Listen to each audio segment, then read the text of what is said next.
Un saludo a quienes nos acompañan este día. La Fundación Nacional para el Desarrollo, capítulo de Transparencia Internacional en El Salvador, la Asociación Acción Ciudadana y el grupo promotor de la Ley de Acceso a la Información Pública les damos la más cordial bienvenida a este foro virtual denominado Limitaciones al Derecho de Acceso a la Información Pública y Oportunidades de Mejora. Tenemos el agrado de contar en este espacio con personas que nos acompañan desde diferentes países. Agradecemos a todas y todos por su interés y hacemos un agradecimiento especial a los expositores y panelistas que participan en este foro. Durante la actividad tendremos oportunidad de conocer la propuesta de lineamientos sobre reserva de información que ha elaborado el Instituto de Acceso a la Información Pública, así como compartir algunas experiencias sobre los desafíos que se enfrentan en materia de acceso a la información, particularmente sobre información reservada. Y, por supuesto, podremos conocer algunas de las experiencias, buenas prácticas y propuestas orientadas a garantizar el pleno ejercicio de este derecho fundamental. Para ello, dividiremos el foro en dos momentos.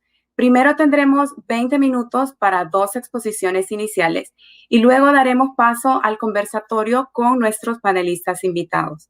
Para dar inicio, dejo con ustedes a Eduardo Escobar, director ejecutivo de Acción Ciudadana, quien brindará las palabras de bienvenida. Buenos días, gracias por acompañarnos. Es un honor contar con su asistencia y su atención a esta importante discusión que se va a plantear en este evento. Así que el agradecimiento desde la Junta Directiva de Acción Ciudadana y obviamente de Funde por participar con su presencia en este importante foro. Yo voy a dar un par de palabras brevemente de cara a la discusión importante que se va a tener. En primer lugar, creemos que es importante señalar que la pandemia no fue el mejor momento para el derecho de acceso a la información, para la transparencia y la rendición de cuentas de los gobiernos. Sin duda, la pandemia no fue amigable y planteó tiempos difíciles para la transparencia. A esto sumémosle el comportamiento histórico que han tenido nuestros políticos, en el caso salvadoreño, esa resistencia a informar, a rendir cuentas, que se suma con este momento de pandemia. Ahora también tenemos un comportamiento desde el Ejecutivo que obviamente está en contra o nos muestra bastante resistencia a informar, a dar a conocer diferentes aspectos de la gestión pública, particularmente lo que tiene que ver con el manejo de la pandemia. Hay también una nueva correlación política, resultado de las elecciones legislativas, lo que siembra alguna incertidumbre sobre cómo va a estar el manejo del acceso a la información desde el Ejecutivo, desde la Asamblea Legislativa. Hay otra señal también que nos muestra que se está tratando de utilizar la reserva como un mecanismo para evitar el acceso a la información. Y esto obviamente se ha aplicado con mayor énfasis con la información que tiene que ver con el manejo de la pandemia. Tenemos ministerios que han reservado información haciendo uso pues, de esta herramienta, pero que podemos adelantar y podemos ver que estos criterios empleados están separados de la lógica de la reserva, es decir, la lógica legal, lo que válidamente se puede reservar según la Ley de Acceso a la Información. Se está dando otra interpretación de la herramienta de la reserva de información. Y esto, sin duda, va en detrimento del derecho de acceso a la información. Esto a lo que nos lleva es que ahora más que nunca el rol del Instituto de Acceso a la Información se vuelve totalmente relevante en materia de determinar o no si una información debe de gozar de esta calidad o esta calificación de reservada. acá el instituto, con sus criterios, con sus lineamientos, con su jurisprudencia, puede también sumarse a que salgamos de este momento de la pandemia, de reserva de información y de, como decía, este tiempo hostil con el derecho de acceso a la información. El instituto debe de jugar este rol. Entonces creemos que hay que centrar la atención en el instituto, en lo que va a hacer con el tema de la reserva. Y esto obviamente abre la discusión, y este evento precisamente trata de enfocarse en eso, en aspectos de la reserva de información y el rol del Instituto de Acceso a la Información. Así que gracias de nuevo por asistir, y esperamos que el evento sume a este debate que se ha instalado sobre el uso de la reserva de información.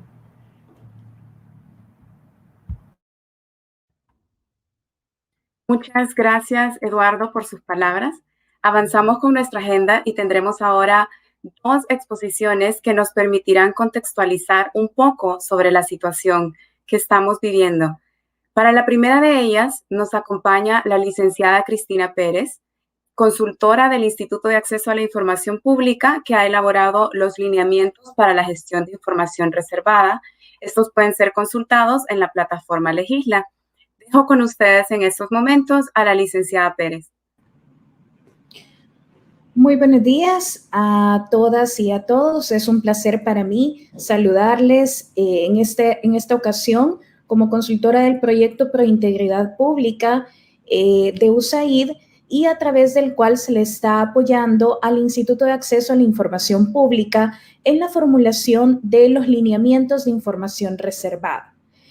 Para empezar, debemos de centrarnos que estos lineamientos son una deuda del Instituto de Acceso a la Información Pública desde el momento de su creación, conforme al artículo 58, literal J, de la Ley de Acceso a la Información Pública. Es decir, que el instituto tiene dentro de sus manos la obligación de crear determinadas normativas en determinados puntos específicos que la ley de acceso ya le permite, y con ello crear una formulación que de alguna manera venga a regular.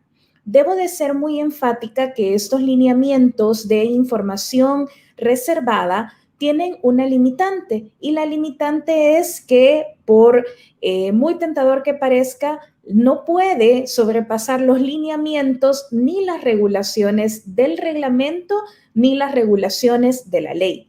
Esto lo aclaro precisamente porque los lineamientos no pretenden ser, en primer lugar, un instrumento de alguna manera repetitivo, sino que los lineamientos pretenden ser un instrumento que complemente lo que ya la ley y el reglamento establecieron, siempre dentro de los límites de estos. Es decir, no podemos nosotros querer pretender con los lineamientos hacer reformas, porque para eso sí ya sería necesario algunas otras acciones, pero sí, de alguna manera, regular todo aquello que inicialmente no está regulado en los lineamientos. Entonces, si nos pasamos a las primeras diapositivas, vamos a ver nosotros que vamos a tener como base siempre la premisa de que la información es de carácter público, es decir, que no debe de existir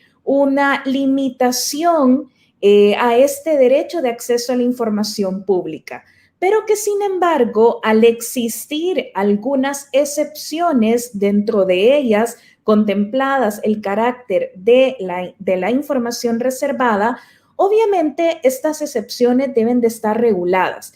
Es decir, no puede ser al arbitrio o discrecionalidad de la persona que las aplica, sino que debe de ser una actuación mediante la cual estos lineamientos vengan de alguna manera a complementar para que no exista esa arbitrariedad o discrecionalidad de la administración pública.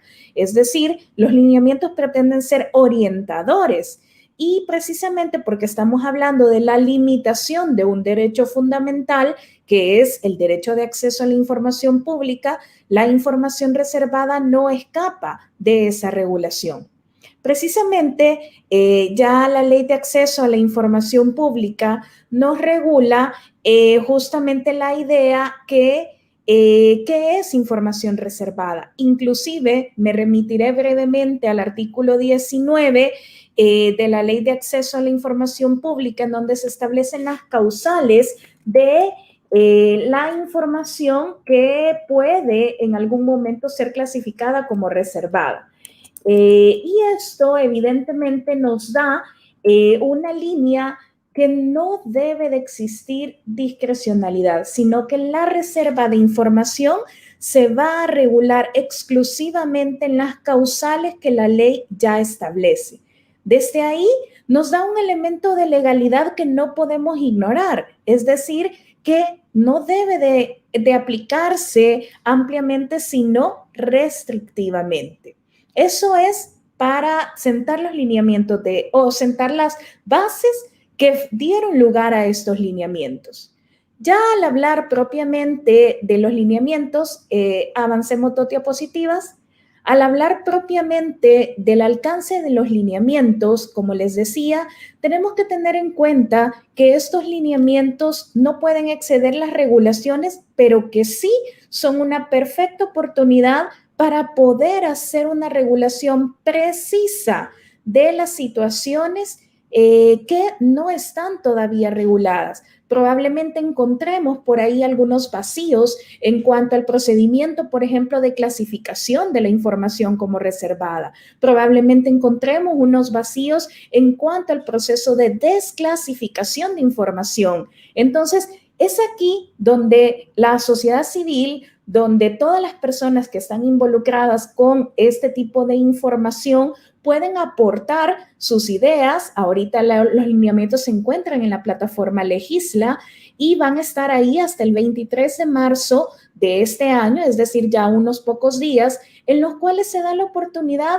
que nosotros como sociedad civil opinemos respecto de los mismos. Justamente estos lineamientos, siguiente diapositiva, están estructurados de tal modo que puedan haber 4 partes esenciales. Las 4 partes esenciales de los lineamientos están la parte sustantiva, en donde vamos a encontrar aquellos aspectos básicos de los lineamientos, como el objeto, cuándo procede una reserva, cuándo no procede, los criterios para ella. Debo de hacer hincapié que en esta versión que ha puesto el Instituto de Acceso a la Información Pública a disposición del público, es justamente una versión que incluso incluye algunos artículos orientativos de cómo proceder a hacer el test del daño.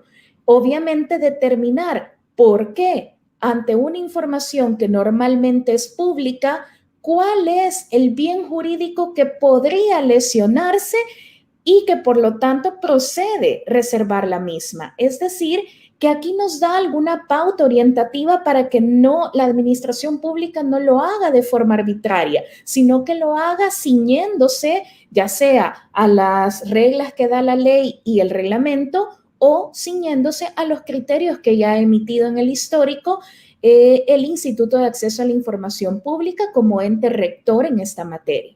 Entonces, aquí podemos encontrar alrededor de 8 disposiciones que nos van a ayudar y nos van a orientar a hacer ese test del daño. Disposiciones que no se han encontrado en otros instrumentos como el reglamento o la ley, pero que son pautas orientativas que aquí sí van a ser de suma importancia. Una segunda parte es la parte procedimental. Como les mencionaba, hay muchos aspectos que los mismos oficiales de información, las mismas unidades productoras desconocen. ¿Quién es el encargado de determinados momentos en el proceso de clasificación de información? Los tiempos que deben de mantener estos encargados y, asimismo, cuál es el paso a paso de cada uno de estos procedimientos. Los lineamientos abonan a esa tarea de establecer un paso a paso de cada uno de estos procedimientos, lo cual evidentemente nos hará tener certeza del procedimiento que se está llevando a cabo y sobre todo nos va a llevar a tener certeza de la información que finalmente sí cuente con un respaldo legal para esta limitación. En la siguiente diapositiva vamos a encontrar las últimas dos partes, es decir, la gestión documental, en donde se describe el expediente de información reservada, a quién le corresponde su conservación y los responsables, evidentemente, de esta conservación. Hay que tener en cuenta que el instituto ya emitió en pasados momentos, ha emitido lineamientos para la gestión documental y archivos. Esto quiere decir que los lineamientos de información reservada no deben de verse de forma aislada, sino que deben verse de manera integrada a los lineamientos que ya ha emitido el ente rector anteriormente. Y finalmente, tenemos las disposiciones finales en donde ya se establece o se recuerda esa infracción por la divulgación de información reservada y asimismo la vigencia de los lineamientos en los cuales se ha dado también la oportunidad a través de la plataforma Legisla de poder opinar cuánto tiempo sería el necesario para poder implementar esta nueva normativa con el objetivo de que el ente rector, en este caso el instituto, logre hacer la capacitación correspondiente, no solamente de los operadores, en este caso de la administración pública, sino también de la ciudadanía para comprender esta limitación. Entonces, en ese sentido, yo me voy a quedar hasta aquí en esta presentación. Es una muy breve presentación de los lineamientos, pero invitando pues a todos los integrantes de este foro y también pues motivando a la sociedad civil en general de opinar porque este es el momento en el cual pueden hacerlo y darles la seguridad que el proyecto Pro Integridad Pública a través de esa consultoría va a precisamente revisar esos comentarios y hacerlos pasar directamente al pleno de comisionadas y comisionados del instituto. Muchas gracias por la invitación. Muchas gracias, Cristina, por su presentación. Reiteramos esa invitación que nos hace a todos los que nos acompañan en esta actividad para que puedan participar en la revisión de los lineamientos. Y bueno, también exhortamos al Instituto de Acceso a la Información Pública para que los tome en cuenta todas las sugerencias que se vayan realizando y pueda aprobar pronto estos lineamientos. Continuamos ahora con la segunda exposición a cargo de Wilson Sandoval, quien es coordinador del Centro de Asesoría Legal Anticorrupción, ALAC, de FUNDE, y también subcoordinador del Comité de Seguimiento y Veeduría Ciudadana del Fondo de Emergencia, Recuperación y Reconstrucción Económica. Adelante, Wilson.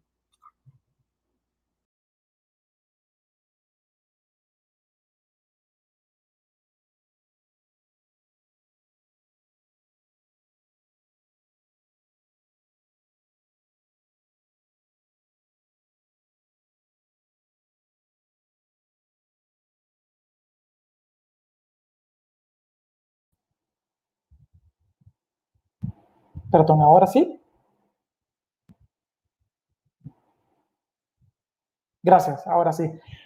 Hola, buenos días, un gusto poder saludarlos. Gracias por la atenta invitación y gracias por estar participando de este espacio.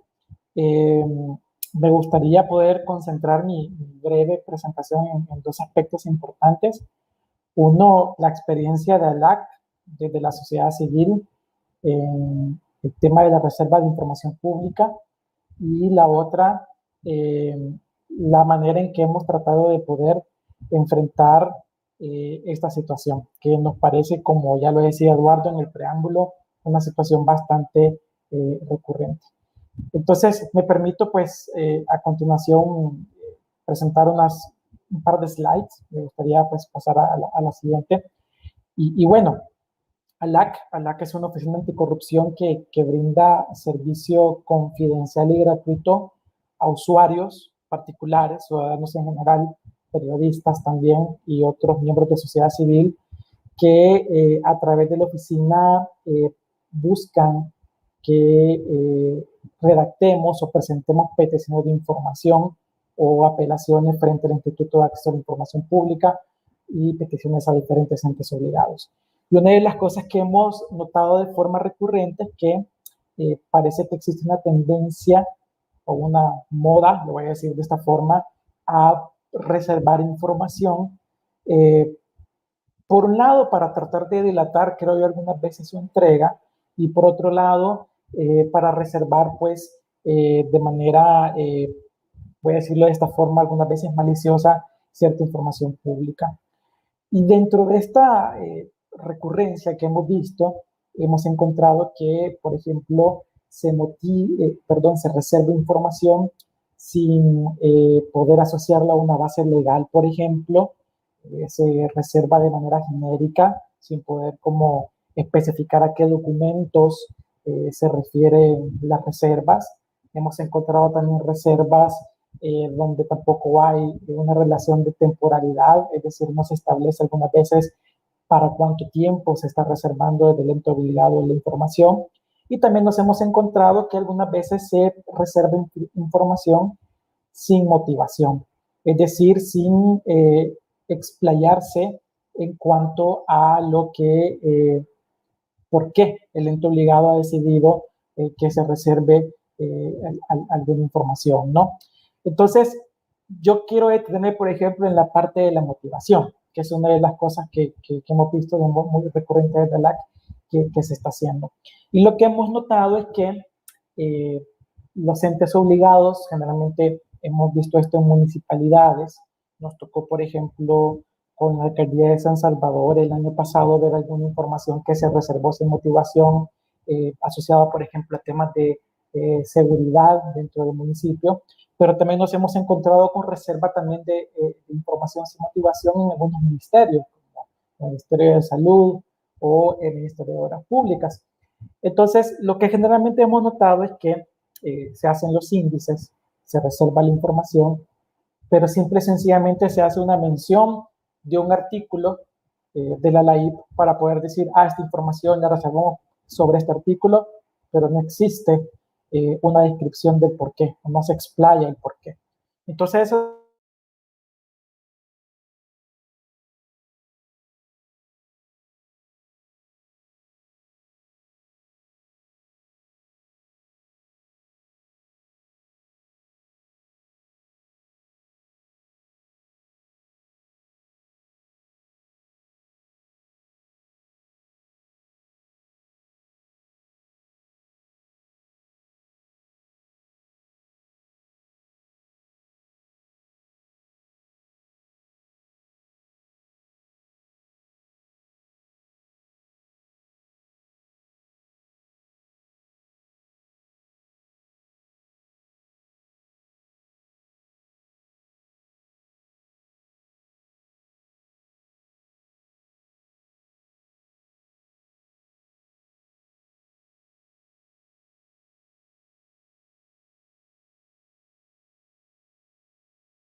Bueno, parece que estamos teniendo fallas técnicas. Nos informa Wilson que se ha ido la luz en el lugar donde está. Entonces estamos viendo si podemos restablecer la conexión por medio del teléfono móvil. Vamos a hacer una espera solo de un minutito. Les pedimos disculpas a los que nos están sintonizando. Es de las dificultades que se enfrentan cuando la transmisión es en vivo. Si me pueden informar, por favor, de soporte técnico, si Wilson ingresa para continuar y así podemos seguir la presentación. Caso contrario, pasaríamos al conversatorio. Solo vamos a dar unos minutos, un minutito de espera para no dilatar y continuamos.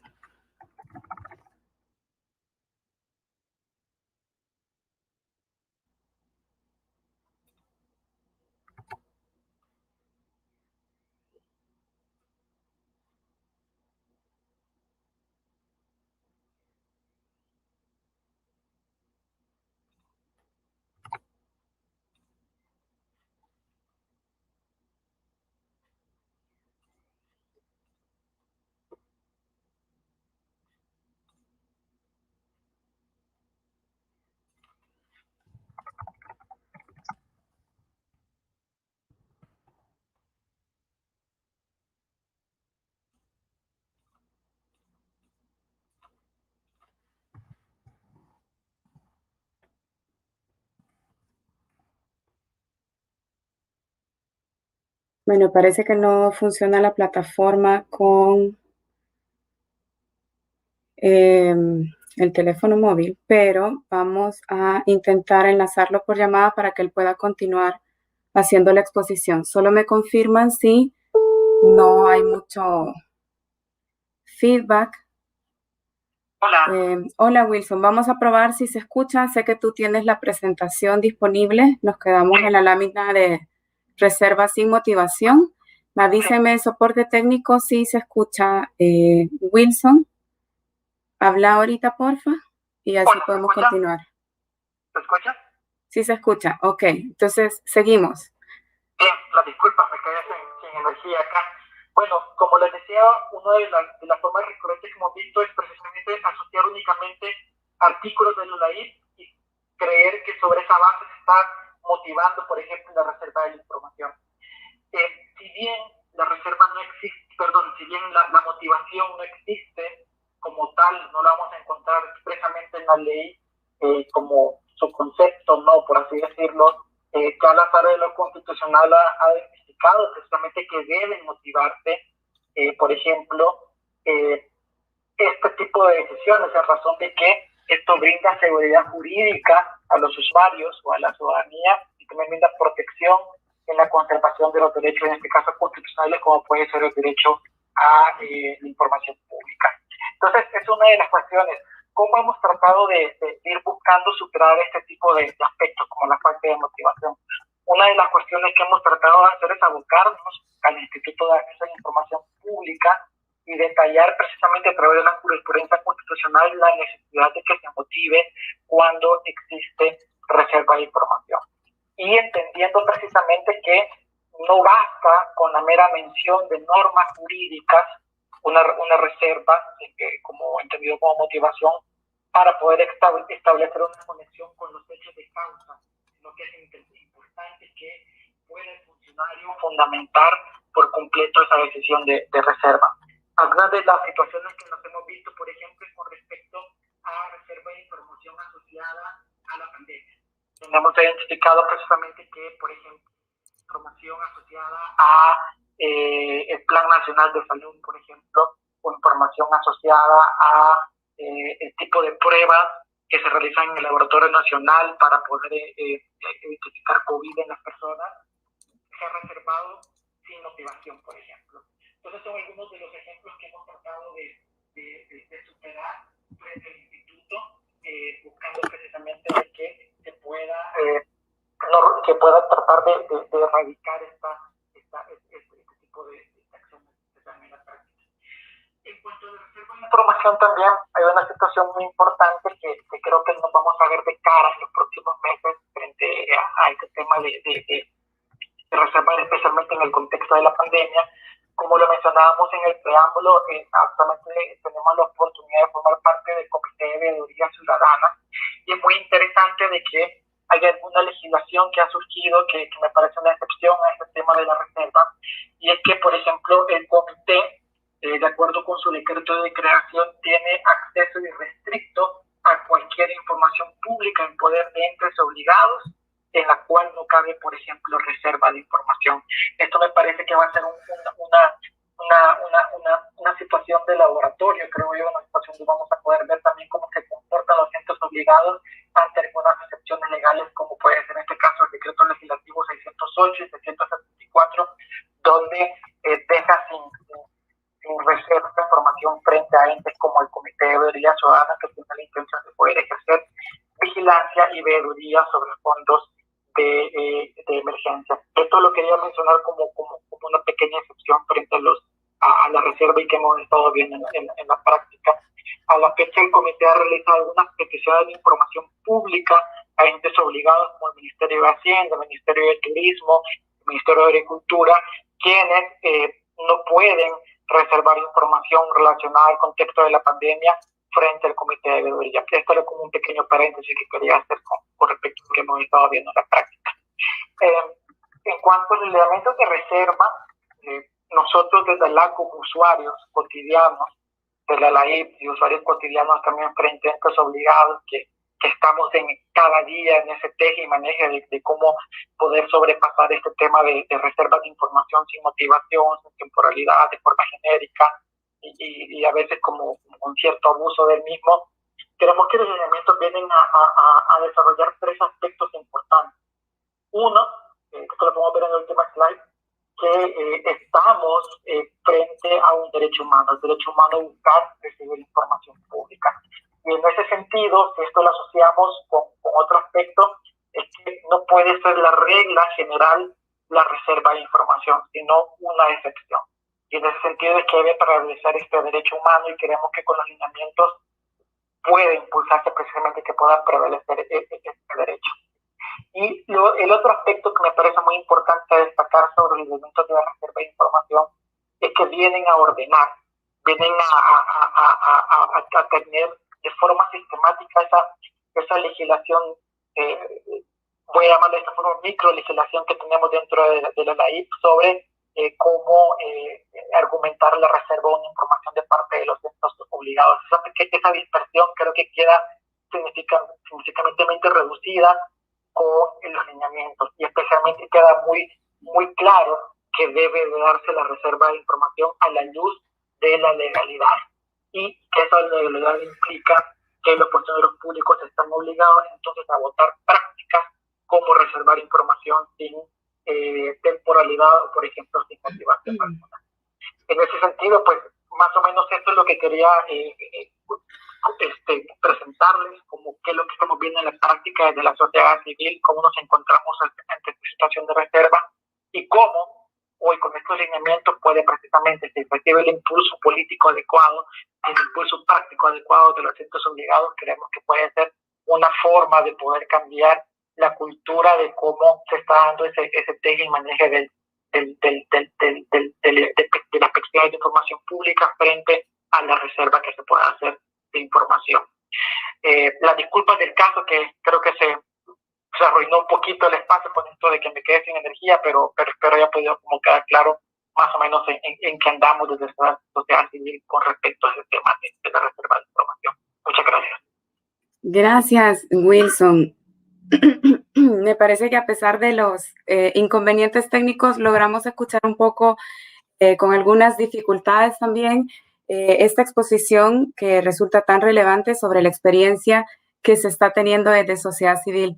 Gracias, Wilson, y nuevamente gracias también a Cristina por sus exposiciones. Sin lugar a dudas, el derecho de acceso a la información es un derecho fundamental y un derecho llave, como se ha dicho tantas veces, o un derecho multiplicador para el ejercicio de otros derechos. Por ello, la norma es la máxima publicidad y la reserva de información debe ser la excepción. Pero bueno, tendremos oportunidad de profundizar sobre esto y pasamos ahora a la siguiente parte de nuestro foro. Para hablar de estos temas, quiero presentarles a los panelistas de lujo que tenemos este día. Nos acompañan Gloria de la Fuente, presidenta del Consejo para la Transparencia de Chile, Jessica Ábalos, periodista de investigación en revista Factum, y Javier Castro, director del Departamento de Estudios Legales de FUSADES e integrante del Grupo Promotor. Bienvenidas y bienvenido. Muchas gracias por acompañarnos. Como les hemos adelantado, tendremos 2 rondas de preguntas iniciales y luego un espacio para atender preguntas de la audiencia. Quienes nos acompañan en la transmisión en vivo pueden dejar sus consultas o comentarios en el chat para que podamos retomarlas en unos minutos. Quisiera iniciar esta conversación con algunos aspectos un tanto generales respecto a los avances y desafíos que se enfrentan en materia de derecho de acceso a la información pública en la región y en nuestro país. Inicio con Gloria de la Fuente, quien cuenta con una gran experiencia en temas de transparencia y acceso a la información en la región. Gloria, a nivel latinoamericano, Chile se ubica entre los países mejor posicionados en el índice de percepción de corrupción de Transparencia Internacional y es un referente para varios países, no solo en este, sino también en otros ámbitos. Puede decirse que posee un, llamémosle, ecosistema de transparencia más fuerte que muchos países de la región. Y sin duda, el Consejo para la Transparencia ha sido una pieza fundamental en este ecosistema. El último año, como ya algunos señalaban, la pandemia ha pintado un panorama complicado en cuanto a temas de transparencia derivados de las restricciones impuestas por la COVID-19. ¿Cuáles han sido algunas de las dificultades que han tenido que enfrentar en el trabajo del Consejo para la Transparencia durante los últimos 12 a 15 meses con la pandemia? ¿Y qué acciones o medidas han tomado o impulsado para garantizar el derecho de acceso a la información en el nuevo escenario? Bueno, muy buenos días, casi buenas tardes para nosotros acá en Chile, buenos días para ustedes, un gusto estar compartiendo con Javier, con Jessica, en este panel donde me permiten además hacer algo que para nosotros es importante del Consejo para la Transparencia, que es poder contarles en qué estamos. Quiero sin más antes agradecer, por cierto, a FUNDE, Acción Ciudadana, el grupo promotor de la Ley de Acceso a la Información Pública. ¿Por qué? Porque además creo que este tipo de foro, y cuando me invitaron por eso estoy gustosa, porque además yo creo que esto no solamente depende, o el éxito de poder generar una mayor promoción o generar garantías para la transparencia, para el acceso a la información pública, no solo depende de los órganos garantes, aunque tienen por cierto un rol principal, depende también de la ciudadanía, de la accountability social, y creo que es clave lo que la sociedad civil en esta materia puede hacer y lo que pueda empujar. Y por eso me parece que es clave lo que ustedes están haciendo, así que además quisiera felicitarlos por esta iniciativa y encantada de estar acá. A ver, respecto a tu pregunta, diría lo siguiente, ¿no? Lo primero yo creo que es señalar que efectivamente, tal como señalaba Chile, en el contexto latinoamericano de los países, tal vez junto con Uruguay, que tienen los mayores niveles en transparencia internacional en términos de percepción de corrupción, ¿no? O sea, mayores niveles me refiero a los mejores o más destacados niveles, porque la percepción de corrupción de nosotros sigue siendo baja. Tenemos además, tal como señalabas, un ecosistema en materia de transparencia, acceso a la información, de probidad, transparencia, acceso a la información y combate a la corrupción, que se ha ido haciendo más sólido durante estos años. Efectivamente, no solamente tenemos hace casi 12 años la Ley de Transparencia y Acceso a la Información Pública, que fue relevante en Chile, que fue relevante además en el concierto latinoamericano, sino que además hemos generado un sistema o un ecosistema en esta materia que nos ha permitido efectivamente avanzar en materia de penalización de actos de corrupción, en generar un ecosistema donde también instituciones como la Contraloría, por ejemplo, en materia de probidad tienen un rol importante, hemos generado legislación ad hoc, como la legislación del lobby, etcétera. O sea, tenemos efectivamente un ecosistema que nos ha permitido avanzar de manera sustantiva en estas materias, ¿no? Y creemos que eso es importante y es clave. Pero también, desde el punto de vista de la pandemia, nosotros como órgano garante de derechos en materia de acceso a la información pública hemos ido decididamente empujando algunas iniciativas desde el punto de vista del marco legal que tiene este consejo, que este es órgano colegiado, que tengo el honor de presidir hoy en día, pero que en el fondo se compone además de 140 personas, de un equipo de consejeros, en el fondo donde somos 4, como digo yo, en ese cuadro de presidio, pero además hemos iniciado decididamente como Consejo para la Transparencia varias acciones que están en la lógica de, probablemente muy en la línea de lo que estableció en su primera resolución la Comisión Interamericana de Derechos Humanos, y creo que además ha sido señera para la región, que es decir que los derechos humanos, entre ellos el derecho a acceso a la información pública y la protección de datos personales, no quedan ni subsumidos ni nada, incluso en estado de excepción constitucional como varios países nuestros tienen a propósito de la pandemia. No son derechos renunciables, y en la práctica eso implica que nosotros tenemos como órgano garante de derechos en este cuadro, pero también la sociedad civil, hacerlo exigible, que empujar en el fondo en esta línea. ¿Y qué es lo que ha hecho el Consejo para la Transparencia? Y con eso, para ir cerrando, para contarles cuáles son algunas de nuestras iniciativas. Primero, hemos oficiado a todos los servicios públicos. Nosotros tenemos algo así como 900 y algo o sujetos obligados en materia de acceso a la información pública. Lo que hemos hecho es oficiarlos, primero que nada, justamente señalando que aquí no hay ni porque haya estado de excepción constitucional se puede entender que la práctica de estos derechos queden subordinados. Al revés, hay una necesidad, por una parte, de cumplir con el marco legal que tienen los países y, por lo tanto, cumplir con las disposiciones en materia de acceso a la información pública, pero, por otro lado, de manera muy sustantiva, y en esto está nuestra referencia permanente a la transparencia proactiva, es que esto no solamente se trata de legislación y de cumplir con la legislación, se trata también de manera muy importante de colaborar en que la población legitime las decisiones de la autoridad para poder combatir de manera conjunta la pandemia, y para eso no hay otra manera que ser transparentes, que conocer los fundamentos, las decisiones son importantes. Y nuestros oficios han sido permanentes a todos los sujetos obligados por sectores, al gobierno en general, a las autoridades de salud, a las autoridades que están en el orden público, etcétera, porque nos parece clave. Otras cosas que hemos hecho es hacer una ofensiva comunicacional bien fuerte en esta materia. Yo creo que en el mundo en que vivimos, sin una estrategia en materia de comunicaciones, es bien difícil avanzar de manera importante. Y hemos hecho coordinadamente también una ofensiva en esta materia porque nos parece clave, en explicar a la población la relevancia que tienen, por ejemplo, estos derechos, en hacer exigibles estas materias, en pedirle a la autoridad públicamente también que se pronuncie respecto a determinadas materias, nos ha parecido clave. Hemos hecho declaraciones públicas, conjuntas, de todos los consejeros, en el fondo del Consejo para la Transparencia, respecto a materias de COVID, protección de datos personales, acceso a la información pública, la necesidad de que esto se respete. Luego, hemos promovido una serie de seminarios, en el fondo, seminarios y webinars en esta modalidad que tenemos hoy en día, que nos permite además estar cerca hoy en día y poder estar con los amigos del Salvador acá, pero hemos realizado una serie de seminarios que nos permiten hablar justamente sobre pandemia, desinformación, el flagelo que esto significa, la necesidad de tener mayor y más información pública respecto a estas materias, que también nos parece clave. Luego iniciamos también, y con eso son 2 o 3 iniciativas más, una propuesta de plataforma de gasto público COVID, donde lo que hemos hecho en la práctica es poner a disposición el lenguaje claro, porque esto no es solamente poner a disposición la información, sino que el lenguaje claro, de manera transparente, a propósito además que está un debate que se ha instalado en el mundo, cuál ha sido el gasto público que se ha hecho en esta materia, no solamente en materia sanitaria, también en materia, en el fondo social, de las políticas sociales asociadas a los efectos de la pandemia.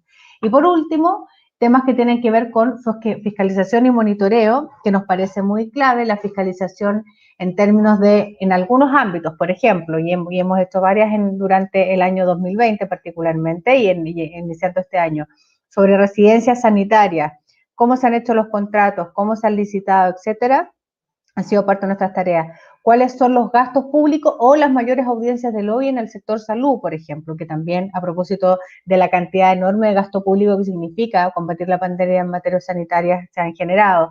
¿Cuáles han sido, por ejemplo, o cuáles son las condiciones en materia de protección de datos personales para el uso de comisaría virtual, que es donde las chilenas y chilenos pedimos autorización para poder tener permisos especiales para salir en cuarentena, etcétera? Nos parece que ahí había una tarea fundamental, y lo otro es claramente recurrir una y otra vez a los estándares internacionales que tenemos como país, que nos parece que además tienen que ver con acuerdos internacionales, tal como se decía en el panel anterior. Cuando hablamos de derecho a acceso a la información pública, estamos hablando no solamente de normas ad hoc, estamos hablando de derechos fundamentales que además se amparan en el derecho fundamental en tratados que han suscrito la mayor parte de nuestros países. Y eso es importante de señalar a la hora de también entender en qué marco, en qué contexto, no solamente nacional, sino que internacional, nos instalamos en este tipo de debate. Eso, muchísimas gracias. Muchísimas gracias a usted, Gloria. Es súper interesante todas las acciones que han impulsado desde el Consejo para la Transparencia y lo que han estado haciendo durante estos meses. Me gustaría continuar con estas reflexiones, pero ahora enfocándonos en el contexto salvadoreño. La Ley de Acceso a la Información Pública ha sido un hito importante en materia de transparencia en nuestro país. Desde su aprobación y su entrada en plena vigencia, hemos recorrido un camino de mucho aprendizaje para todos y para todas. Para la ciudadanía, aprendiendo a ejercer un derecho que antes desconocíamos. Para los entes obligados, aprendiendo a resguardar, gestionar y brindar acceso a la información que tienen en su poder. Y para el Instituto de Acceso a la Información Pública, aprendiendo cómo velar por el cumplimiento de lo que establece la Ley de Acceso a la Información y garantizar este derecho a la ciudadanía. Quiero consultarle a Javier Castro, ¿cuál considera usted que han sido los principales avances que se han logrado gracias a la Ley de Acceso a la Información Pública? ¿Y cuáles son los desafíos más importantes que actualmente se tienen para cumplirla? Muchas gracias, Jessica. En primer lugar, quisiera saludar a Gloria y a Jessica, agradecer la invitación para conversar sobre este tema tan importante que nos tiene acá conversando. En primer lugar, señalar en cuanto a los avances que tiene y que ha dado la Ley de Acceso a la Información Pública en el país, Quisiera mencionar, ya tenemos casi 10 años de contar con una ley de acceso a la información pública, tenemos 8 años aproximadamente de tener un instituto de acceso a la información pública, y quiero mencionar que justamente cuando se estaba pensando y se trabajó tanto para tener esta ley de acceso a la información, lo que se buscaba era salir del secreto y transitar hacia una cultura de la transparencia y del acceso a la información pública.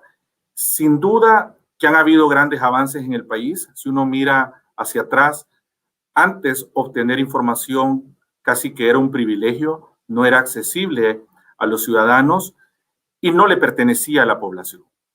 Ahora, 10 años después de tener una ley de acceso a la información pública, tenemos más información disponible que antes no se podía obtener, y ciertamente eso no quiere decir que ya todo está logrado, porque cuando se da un avance tan importante como tener una ley de acceso a la información pública que trae beneficios para la democracia, es importante para la lucha contra la corrupción, para que exista rendición de cuentas, para que exista mayor confianza en el Estado. Se dan todas estas situaciones, pero al mismo tiempo pueden haber acciones de tipo regresivas o acciones que tienen que ver con ver al acceso a la información como un obstáculo. Y es por eso que uno de los problemas más grandes que ha tenido la ley de acceso a la información pública ha sido justamente los abusos en las declaratorias de reserva de información.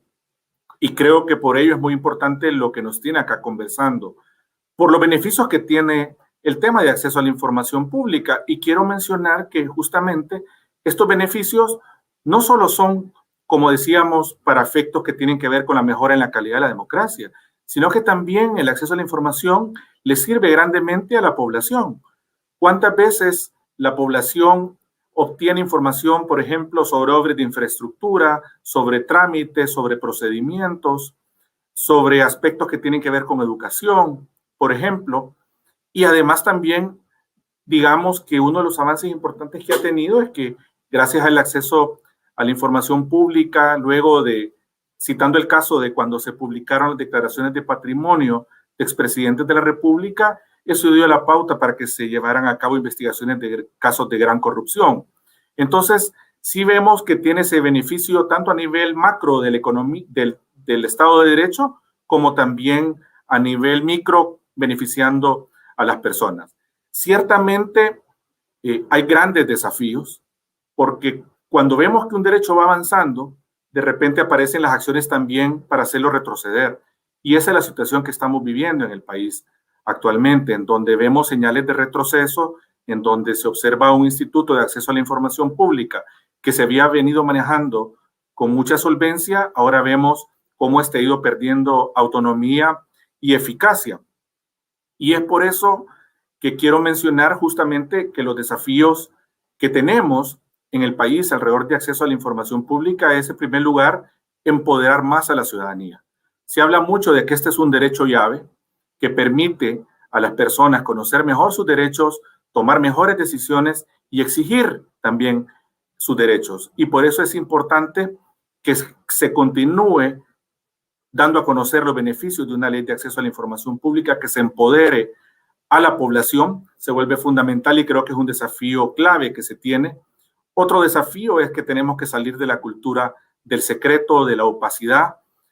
Como decíamos, los abusos en las declaratorias de reserva de información ha sido un problema muy grave y últimamente hemos visto también cómo ese problema continúa y me atrevería a decir que se ha exacerbado. Y esto lo hemos visto con mucha claridad durante la pandemia, con todos estos gastos públicos que se han dado. Y por otra parte, también me parece que es importante como desafío el hecho de que se hagan uso de las instituciones.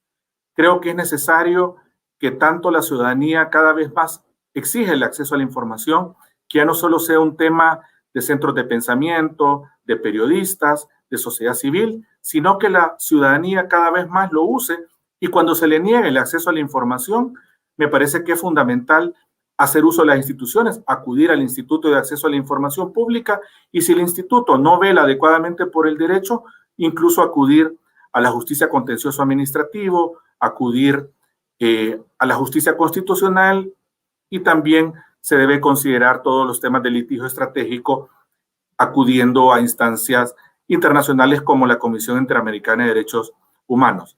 Creo que ahora, y acá cierro mi intervención, esta conversación sobre los lineamientos es muy importante porque tengamos presente que nuestra ley de acceso se basa en el principio de máxima publicidad. La regla general, como se decía, es que todo es público y por eso justamente cuando hablamos de excepciones es un tema sumamente delicado que debe estar debidamente delimitado y en ello es muy importante el trabajo que se hace a través de los lineamientos y que podremos ahondar en la siguiente intervención, pero sí reiterar justamente el rol que tiene en todo esto el órgano garante. No hay que perder de vista el órgano garante como ente rector y también como órgano de control que tiene que velar por el principio de máxima publicidad, se vuelve fundamental en todo esto.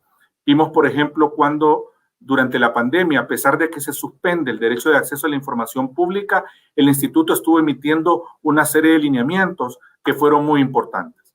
Ahora creo que hemos entrado en un bache y ojalá que se pueda salir del mismo y que el Instituto de Acceso a la Información Pública retome ese rol de velar y ser un órgano garante del derecho de acceso a la información pública y que vele justamente por el principio de máxima publicidad.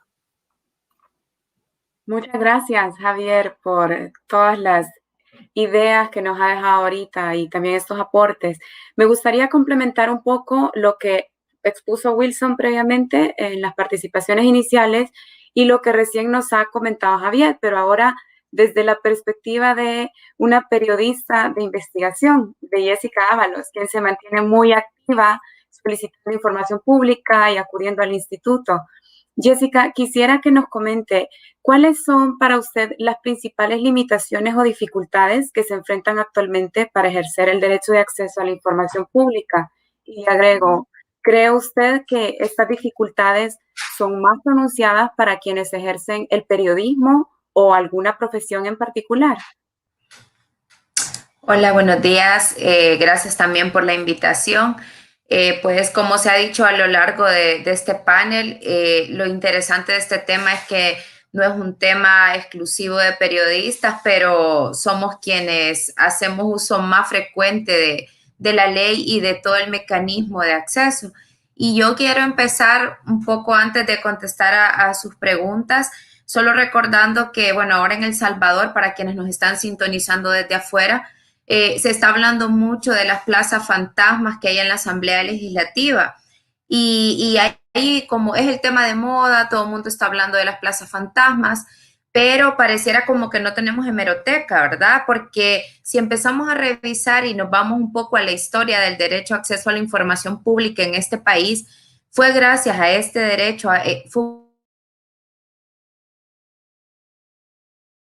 imprimieron en el Instituto de Acceso a la Información Pública allá en 2013, cuando un periodista, el periodista Fernando Romero, pidió la lista de asesores de la Asamblea Legislativa y el entonces presidente de la Asamblea, Sigfrido Reyes, no la quería negar, no la quería entregar esa información, se cerró y el caso llegó hasta el instituto y el instituto resolvió favorable porque se entregara esa información e impuso una multa para la junta directiva en aquel momento. ¿Y por qué traigo a colación ese caso?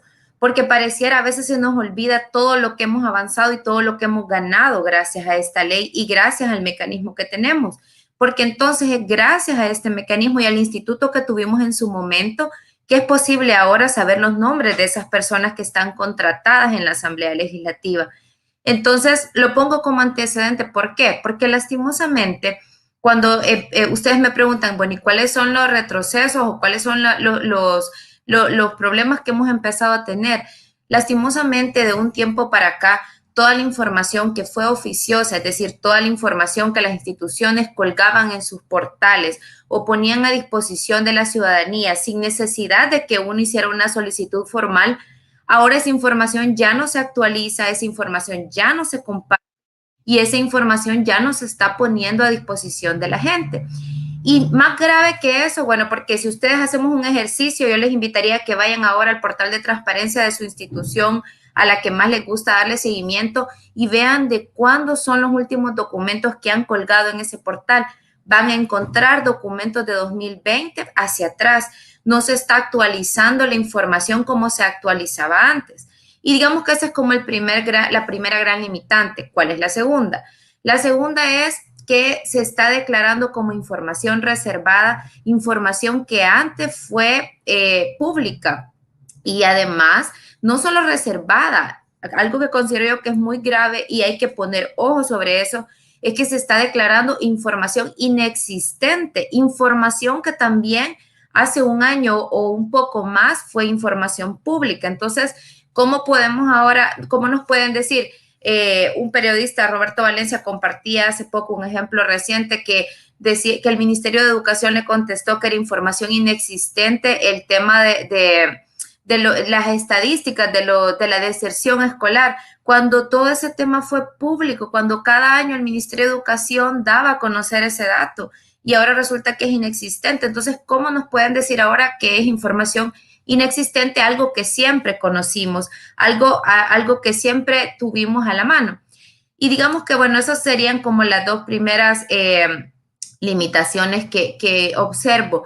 La tercera, que creo que la venimos viendo quizá aproximadamente de un año y medio, un año hacia atrás, es el tema de la cantidad de prevenciones que nos están haciendo en las solicitudes de información que hacemos. Y para quien no está muy familiarizado con este tema o alguien que quizá nunca ha presentado una solicitud de información y nos está viendo, dirá, bueno, ¿y qué es eso? Es simplemente el hecho de que pedimos una información y la institución a la que se la pedimos se tarda 10 días para decirnos, mire, disculpe, no me queda muy claro lo que me está pidiendo, podría aclarar esta coma, podría aclarar este punto. Y en ese lapso nosotros perdimos 10 días en nuestro proceso de investigación para contestarle a la institución. Mire, resulta, yo les pongo un ejemplo, yo suelo pedir bastante información a la Corte Suprema de Justicia. Es una de las oficinas que tiene uno de los mecanismos más bonitos para pedir información porque es un sistema bien accesible, el portal que manejan. Y les pedí el audio de una sesión de corte plena y resulta que no recuerdo exactamente cuántos días se tardaron, pero luego ¿quiere el audio completo o quiere un pedazo del audio?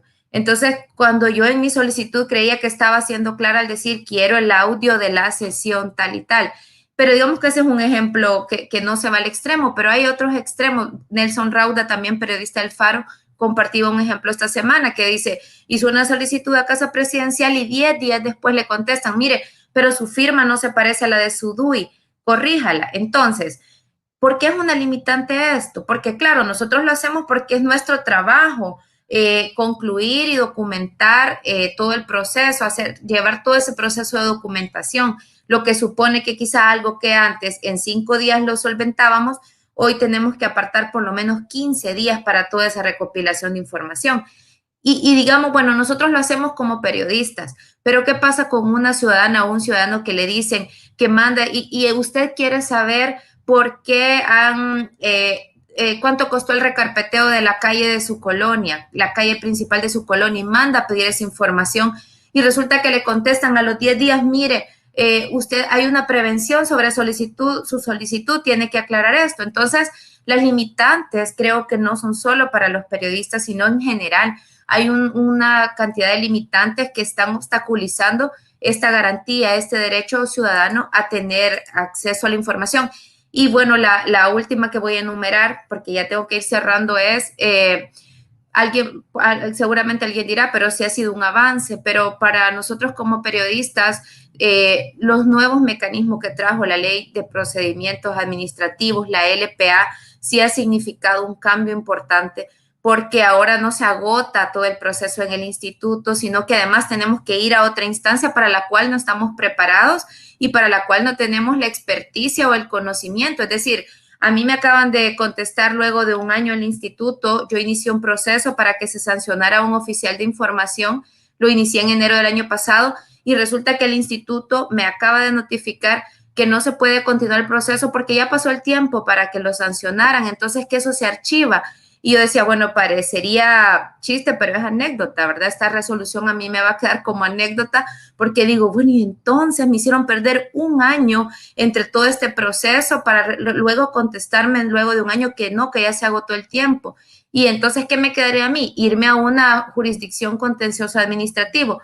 Pero eso supone tiempo, recurso y además que busque un abogado que me ayude, pagarle, buscar ese tipo de asesoría, para lo cual no tenemos el recurso a la mano para en cada caso estar llegando hasta ahí.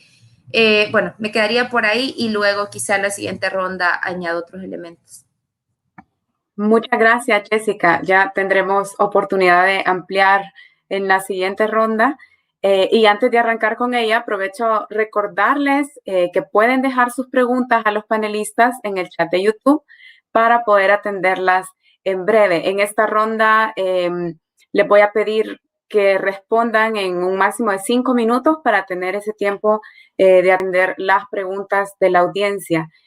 Quisiera que ahora nos enfoquemos en el tema de información reservada, aunque ya adelantaban algo en la primera intervención, y que, como hemos visto, representa una gran limitante al derecho de acceso, pero que también hablemos sobre las oportunidades que nos brindan los lineamientos que hemos conocido esta mañana y también otras buenas prácticas que podemos retomar para fortalecer el derecho de acceso a la información en el país.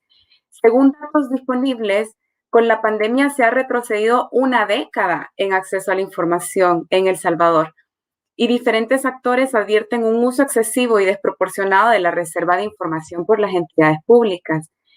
Desde hace varios años veníamos viendo cierto abuso en la reserva de información. Con el tiempo se ha ido profundizando. Ya mencionaban los panelistas algunos ejemplos y, por citar otros, estábamos revisando y, por ejemplo, en el año 2015, el Ministerio de Educación reservó por un periodo de 7 años las auditorías realizadas a los procesos de carácter administrativo en centros escolares públicos y privados. En el año 2019, el Ministerio de Hacienda reservó también por un periodo de 7 años información sobre las reuniones en las que participan los titulares y funcionarios del ministerio. Y trayendo ejemplos más recientes e incluso alarmantes, porque nos encontramos en un periodo de emergencia sanitaria. En junio del año pasado, el Ministerio de Salud puso en reserva información sobre los resultados de las pruebas para COVID-19 y en septiembre el documento del Plan Nacional de Salud. En lo que va del 2021, el mismo ministerio ha reservado información sobre el proceso de adquisición de vacunas y el plan de vacunación contra la COVID-19, entre otros. Teniendo en cuenta esto y a propósito de los lineamientos para la gestión de información reservada que conocimos hace unos momentos, me gustaría tener algunos comentarios de Gloria. Sabemos que de parte del trabajo del Consejo para la Transparencia ha sido ir delimitando y desarrollando mejor las causales de reserva y secreto establecidas en la Ley de Transparencia de Chile, por lo que quisiera aprovechar esta segunda intervención suya para que nos comente sobre la forma en la que se aplica la reserva de información en su país y que a partir de su amplia experiencia nos pueda brindar también algunas sugerencias para aprovechar mejor estos nuevos lineamientos y en general para fortalecer la forma en que debe gestionarse la información reservada y garantizarse el derecho de acceso a la información. Por favor, Gloria. Muchas gracias. Muchas gracias, Jessica. A ver, quisiera, tal vez si me permites compartir, puedo compartir unas láminas, ¿no? Para explicar un poco el procedimiento de Chile. Perfecto. Claro. Quiero compartir unas láminas, pero quisiera partir diciendo algo antes que me parece clave y que es parte de los aprendizajes nuestros de la pandemia también, ¿no? Y que tiene que ver con, espérame, que me estoy viendo a mí misma. Déjenme primero proyectar esto acá. Y que creo que tiene que ver con nuestros aprendizajes también desde el Consejo para la Transparencia, pero además mirando la experiencia internacional en general. Nosotros somos parte, de hecho, del board del SPO, que es el grupo senior de trabajo de las autoridades en la OECD, y hemos estado conversando sobre integridad con varios países, no solamente latinoamericanos, sino que también en el mundo, y el tema de la integridad, el tema de la información, el tema de cómo combatimos en una situación particular o cómo aseguramos derecho a una situación particular es un tema que en el fondo está instalado en el mundo. Entonces, creo que es importante considerarlo. A ver, déjenme mirar aquí. Acá está. Entonces, creo que estamos frente a aprendizajes también relevantes. Confírmeme, por favor, si se ve la pantalla que estoy compartiendo. No, todavía no, pero ahora sí comienza a verse. Ahora. Es un PPT, Listo. ¿no? Sí, es un PPT. Perfecto. Ya, entonces, quiero mostrarles algunas láminas para explicarles el procedimiento en Chile, luego cómo lo hemos hecho en Chile para poder, en la práctica, efectivamente llevar adelante las causales de reserva con mayor especificidad y terminar diciéndoles tal vez algunas conclusiones que nosotros tenemos a propósito de lo que nos ha ido enseñando también la experiencia con COVID-19, ¿no? Entonces, asumiendo que estoy ocupando, compartiendo la pantalla, voy con el tema. A ver, primero, para contarles un poco cómo se gestiona la información pública en Chile, cuál es el proceso, en el fondo, de derecho a acceso a la información pública. Y parto diciendo una cosa anterior que me parece clave. Nosotros estamos en Chile discutiendo una ley de transparencia 2.0 después de 12 años de existencia de la norma actual, ¿no? Tanto del Consejo como de la propia norma de transparencia. Y una de las cosas que se ha ido instalando con mucha fuerza en nuestra discusión es que el principio, aquello que debiera primar en rigor, es la transparencia activa, es decir, a estas alturas y considerando además la posibilidad de tener acceso a tecnología, plataformas web, etcétera, el principio que debiera primar debiera ser la transparencia activa, es decir, la mayor cantidad de información ojalá debiera estar publicada y la solicitud de acceso a la información debiera ser en la práctica la excepción, por lo tanto debiera dificultarnos menos el dilema mismo de acceder a la información pública de manera oportuna, clara, evidente, lenguaje claro, etcétera. Y ese es un primer punto que creo que es importante señalar porque lo hemos discutido mucho en Chile y también hemos discutido mucho tener transparencia además activa, pero que en el fondo sea transparencia que sea gestionada o adecuada a los sectores de los cuales se trate. No es lo mismo publicar determinada información en el sector salud que en el sector economía, por ejemplo, y eso también es muy importante. Entonces, el siguiente paso que nosotros quisiéramos dar en esa materia es avanzar firmemente hacia transparencia activa. Pero sin perjuicio de eso, obviamente tiene que existir el derecho a acceso a la información pública, por lo que hemos señalado anteriormente como derecho fundamental. Y aquí lo que tengo en esta lámina es mapeado el proceso que nosotros tenemos en materia de solicitud de acceso a la información pública. Es decir, llega un ciudadano, hace una solicitud de acceso a la información y lo que primero se pregunta, quien hace la recepción de esa solicitud de acceso a la información pública en estos más de 900 órganos o sujetos obligados, es si efectivamente corresponde o no corresponde a una solicitud de acceso a la información. Si no corresponde, es una solicitud que es denegada. En muchos casos eso pasa, por ejemplo, porque está en el marco del derecho a petición y no del derecho propiamente a acceso a la información pública. Y si es una solicitud de acceso a la información, entonces pasa, en el fondo, a la siguiente etapa.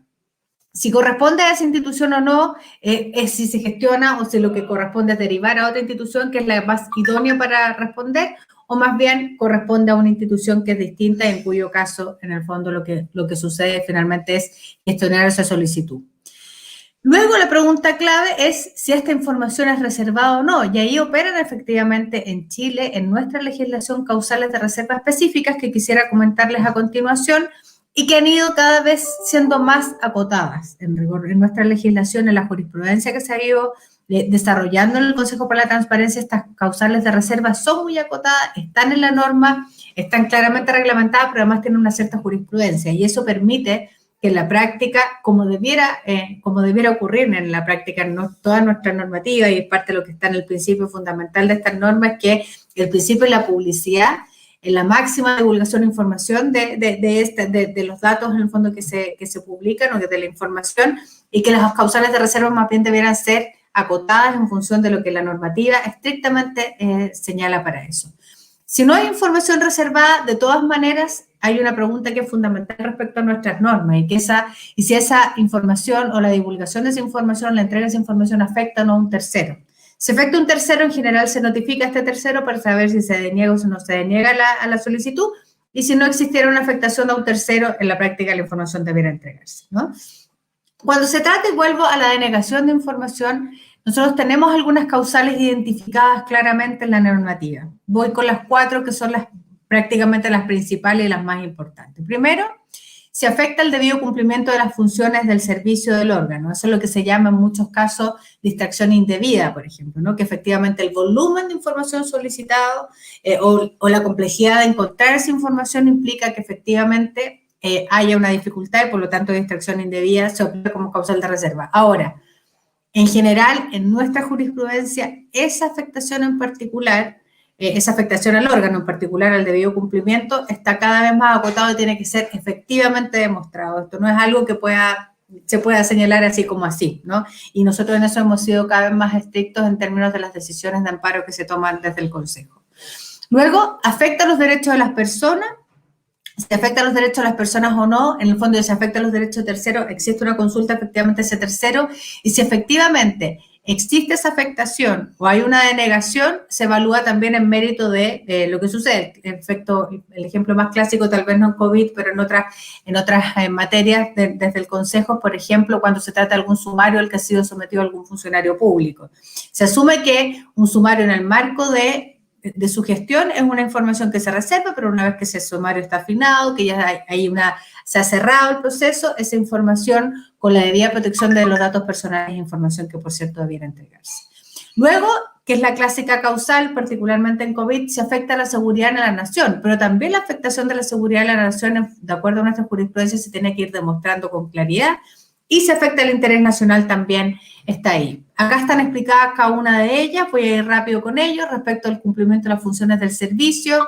Básicamente la pregunta es si la investigación tiene que ver con una investigación, por ejemplo, de un delito, de una defensa jurídica. Nos ha pasado en el caso de pandemia que haya habido algunos procedimientos que no han ido por acceso a la información pública, sino que han ido por tribunales, y evidentemente cuando la investigación está en otra sede se respeta aquello. Antecedentes de deliberaciones previas a la resolución, es decir, lo que se llama privilegio deliberativo, es decir, mientras un proceso decisional está ocurriendo, para no afectar el propio proceso de toma de decisiones, se entiende esa información reservada, pero después que que la decisión se toma, la información sí o sí tiene que ser pública. Y el carácter genérico elevado del número administrativo, lo que decían en este caso de distracción indebida. En la afectación de derechos a las personas, en temas de su seguridad, por ejemplo, en temas de salud, aquí esto está más en el ámbito, en muchos casos, la protección de datos personales. Lo que se hace en general en este tipo de casos es, cuando se afecta derechos a las personas, y de acuerdo a nuestra normativa vigente de protección de datos personales, se anonimiza esa información, se tarja esa información, pero se entiende que se acoge en general en el amparo, en la solicitud de información, entregando aquella información que sea pertinente, que no afecte la vida privada de las personas, y nuestra normativa en eso es claro, y es una jurisprudencia que además nosotros hemos ido aplicando y asentando de manera permanente en el Consejo. Si afecta la seguridad de la nación, aquí también tiene que demostrarse claramente que existe una afectación.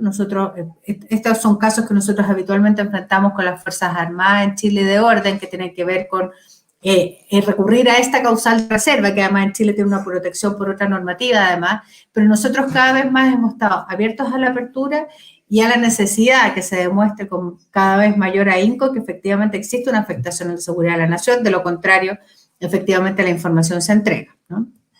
Y por último, se afecta el interés nacional en materia de salud pública cuando se trata de una política pública amplia, pero que efectivamente se demuestre que la afectación en este ámbito tiene que ver o afecta necesariamente a la salud pública. Lo que nosotros hemos dicho y hemos mantenido permanentemente en el Consejo como parte importante de nuestras intervenciones públicas, que es lo que decía más en la primera parte de la intervención, es que nosotros entendemos que parte importante de la necesidad de combatir la pandemia, de efectivamente que las personas legitimen y acompañen las decisiones de la autoridad, tiene que ver con conocer los fundamentos de las decisiones. Entonces, por lo tanto, cuando se trata de salud pública, la transparencia en la información, en los procedimientos, los fundamentos para tomar decisiones, por ejemplo, que tienen que ver con las cuarentenas o con los procesos de vacunación, etcétera, hay que mostrar y hay que entregar esta información a la ciudadanía, porque esto no solamente tiene que ver con el derecho fundamental, que sin duda es muy relevante, sino que también tiene que ver con la legitimidad y el éxito incluso de las propias políticas públicas en esta materia, y eso lo hemos sostenido habitualmente. Por eso hablamos también no solamente de derecho a acceso, de transparencia activa, sino que de transparencia proactiva. Bueno, relaciones internacionales, intereses económicos y comerciales que también están acotados en nuestra jurisprudencia, etcétera. Eso es lo que de alguna manera quisiera compartirles, me parece de todas maneras que lo hemos visto y probablemente también en la experiencia de El Salvador. Nosotros hemos tenido una serie de acciones como Consejo para la Transparencia que hemos desarrollado, que hemos impulsado para poder combatir en sus distintos ámbitos. Por un lado, la desinformación, que sin duda es un problema. Por otro lado, garantizar el derecho fundamental de la información pública oportuna, veraz, que nos permite no solamente hacernos el derecho fundamental, sino que además, en este caso, combatir un problema de salud pública de envergadura y con sus consecuencias sociales y económicas sin duda.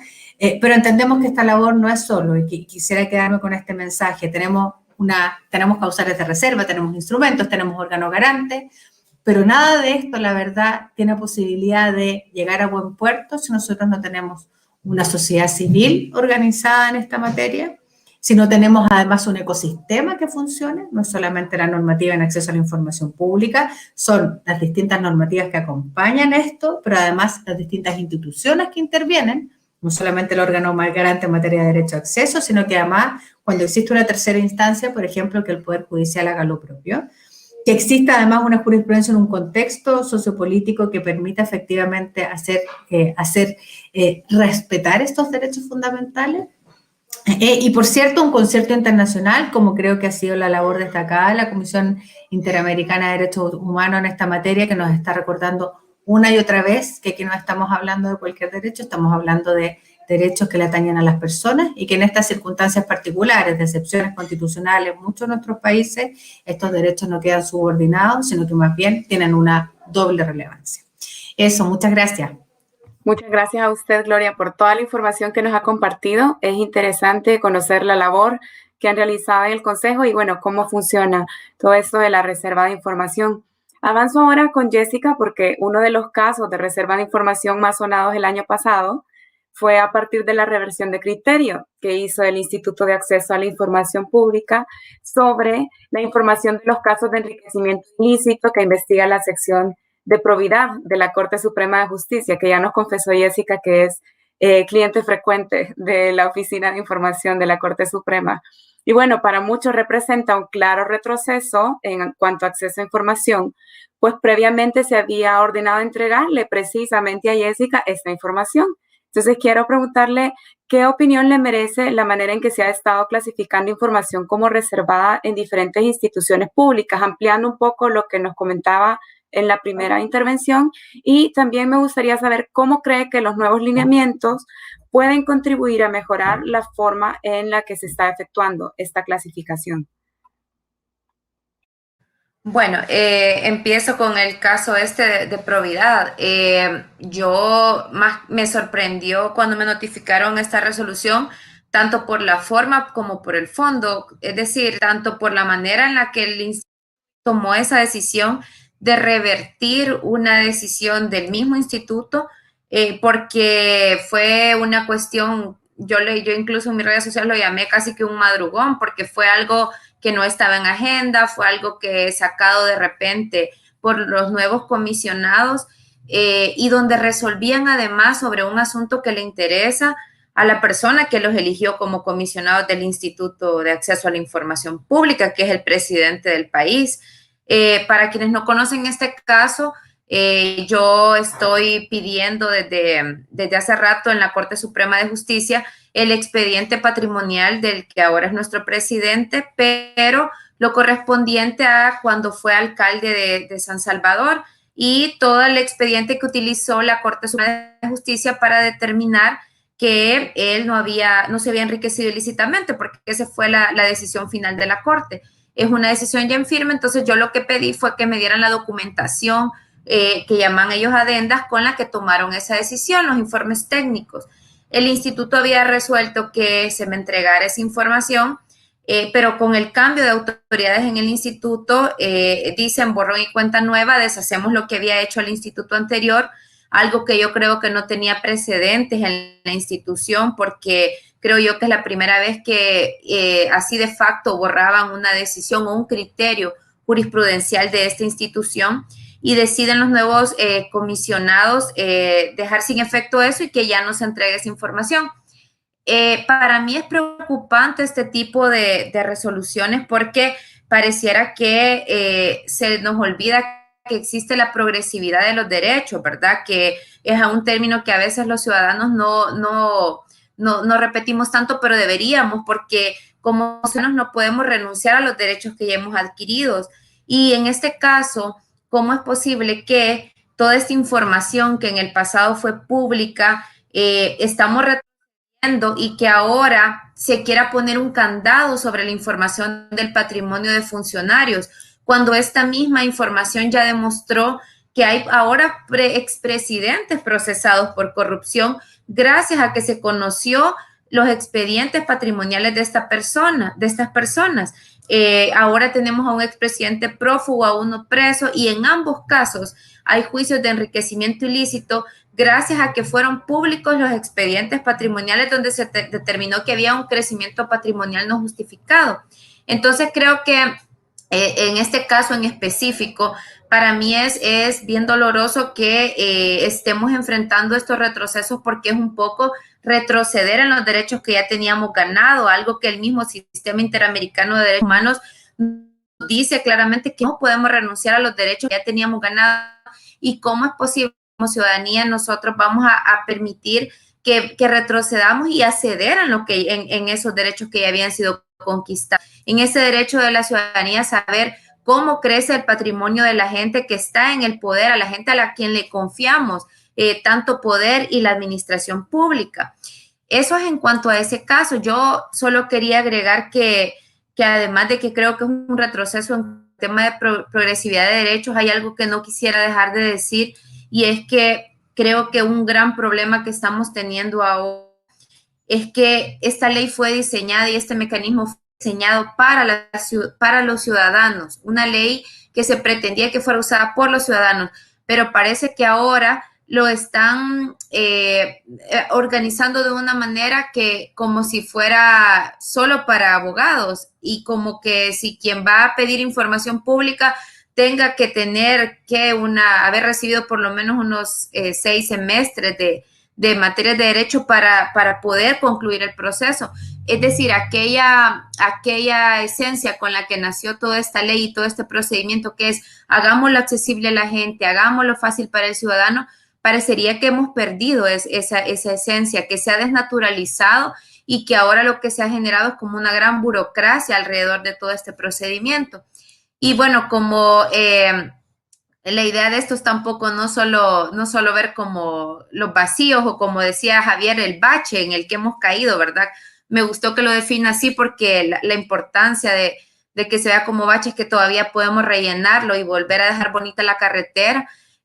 Yo creo que para superar este bache en el que coincidimos que hemos caído, es importante que sí quede claridad por escrito de cuáles deben de ser los límites de esas regulaciones, de cuáles deben de ser los límites de esas reservas, porque actualmente existe demasiada discrecionalidad en cuanto a las mismas.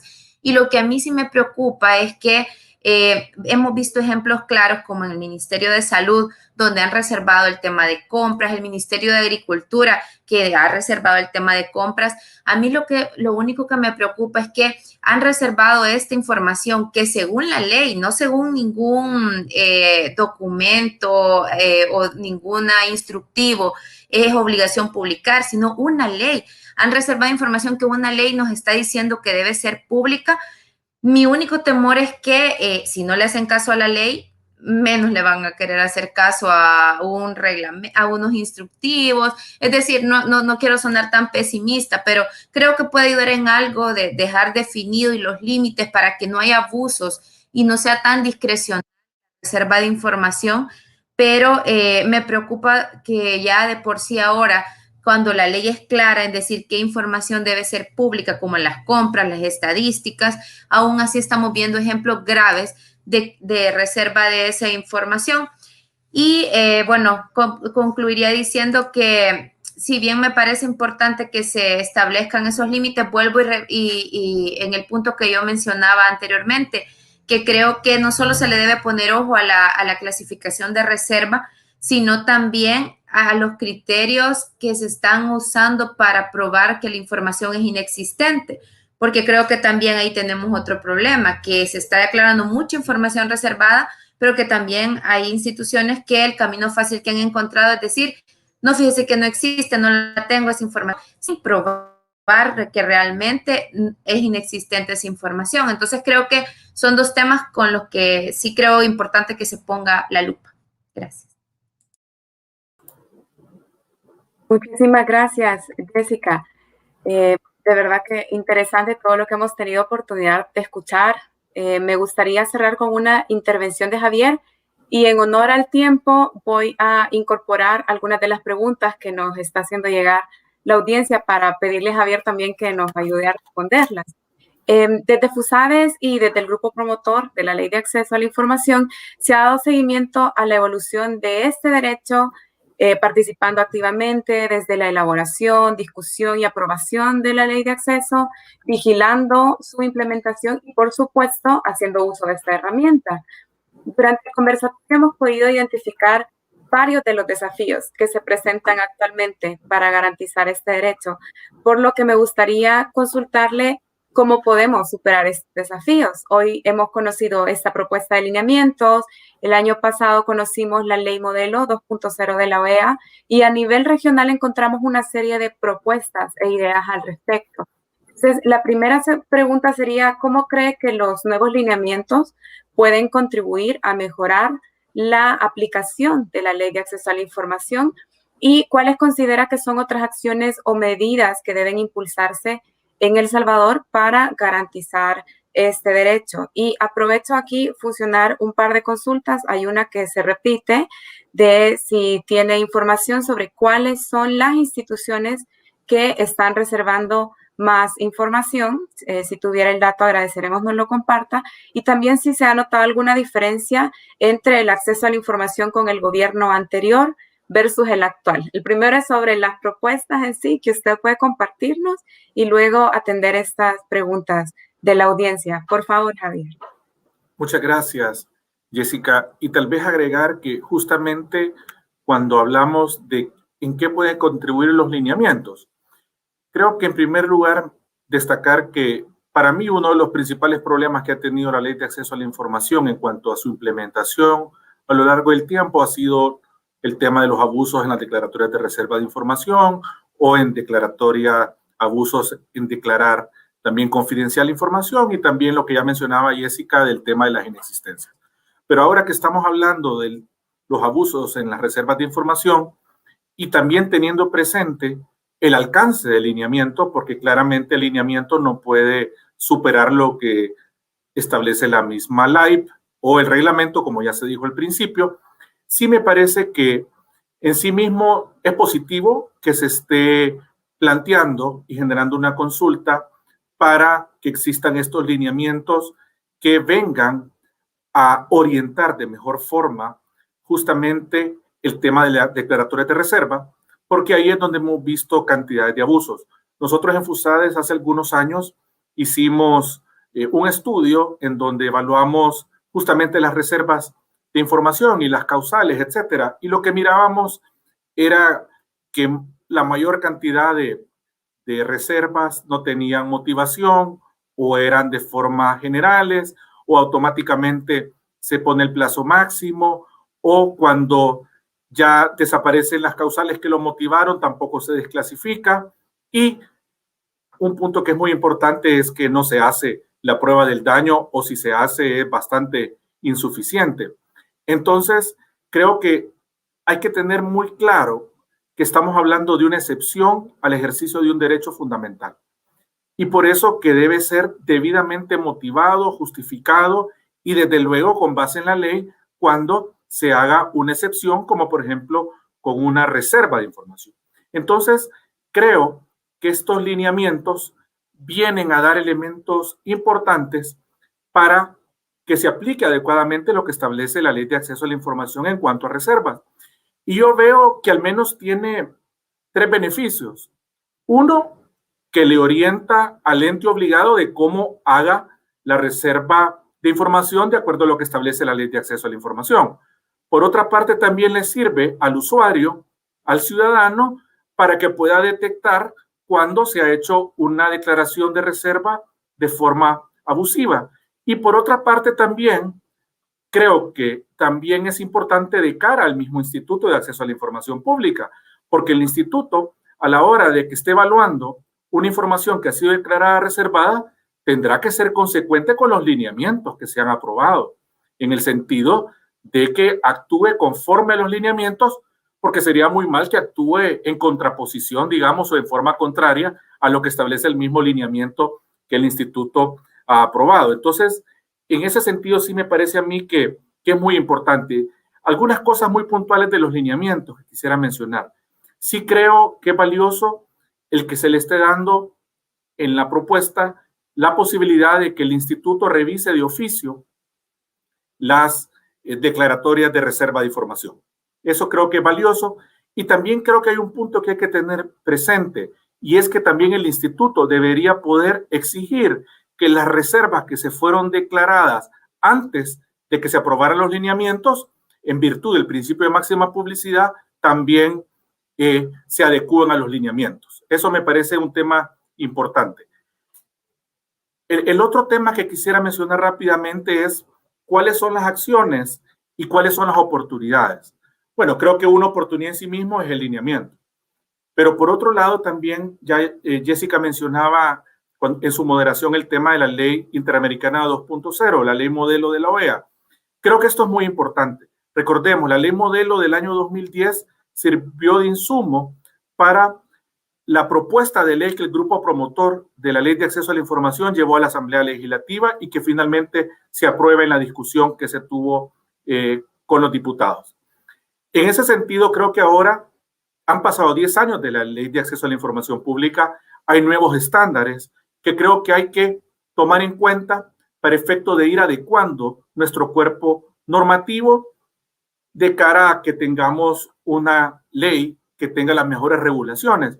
Solo para mencionar algunas cosas que nos brinda la ley modelo 2.0, desarrolla muy bien todo el tema de la prueba del daño, pero también tiene otros elementos, como por ejemplo la obligación de que la información se entregue en formatos de datos abiertos.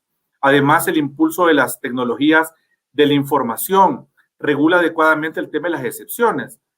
Para citar el caso, hay todo un apartado que tiene que ver con la información relacionada con seguridad pública, ya basándose en estándares internacionales que tienen que ver justamente con las excepciones en materia de seguridad pública, que son los llamados principios de Schwann, que ya están formando parte de este estándar internacional y que ojalá que El Salvador en algún momento los pueda retomar. Pero también hay otros elementos que claramente rebasan los lineamientos y que esto implicaría generar una discusión en el país para adecuar y fortalecer la ley de acceso a la información. El mecanismo de elección de los comisionados del instituto me parece que hay que revisarlo. 10 años después ha pasado mucho, hay avances no solo a nivel interamericano, sino que también la misma jurisprudencia constitucional ha señalado parámetros que deberían de seguirse en las instituciones de control, tomando cuidado, por ejemplo, aspectos como el de la independencia que deben tener los comisionados y que justamente es uno de los temas que está generando mayor discusión y que también le ha causado mayores problemas al Instituto de Acceso a la Información últimamente. Hay un tema que me llama la atención de la Ley 2.0 que tiene que ver con las excepciones, y es que, por ejemplo, no puede declararse información reservada cuando se trata de investigaciones de casos de corrupción. Es una norma general que se plantea en la Ley 2.0 y que me parece interesante que algún día el país pueda incluir estos temas. Y hay otras cosas que en El Salvador deberían hacerse, como por ejemplo que ya el órgano ejecutivo no siga aprobando el reglamento ni tenga ya la facultad reglamentaria en cuanto al tema de la Ley de Acceso a la Información Pública, sino que sea el mismo órgano garante, y esto es otro de los temas que está planteado también en la Ley 2.0. Desde luego, ya para cerrar, tenemos un rol, y aquí hay un desafío grandísimo, y es que se empodere la ciudadanía, que exija el derecho de acceso a la información pública, y además el otro tema, que ya no existan retrocesos en términos del ejercicio del derecho de acceso a la información pública y que el Instituto de Acceso a la Información retome ese rol de órgano garante, velando por el principio de máxima publicidad.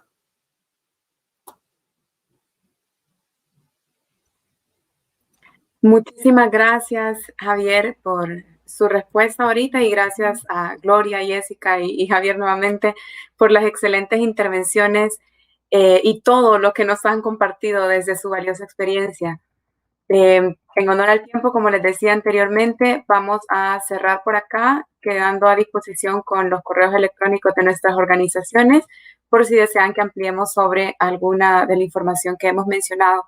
En nombre de Funde, Acción Ciudadana y el grupo promotor de la Ley de Acceso a la Información, les agradecemos a los expositores y panelistas, a quienes nos han acompañado también durante la transmisión de este evento y, por supuesto, a quienes lo han hecho posible.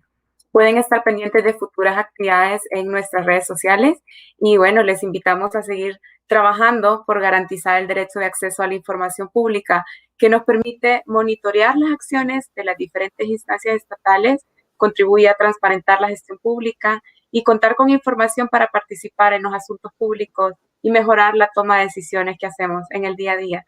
Gracias nuevamente a todos y a todas. Saludos a los panelistas y que tengan un feliz día. Gracias. Muchas gracias. Gracias. Gracias, saludos.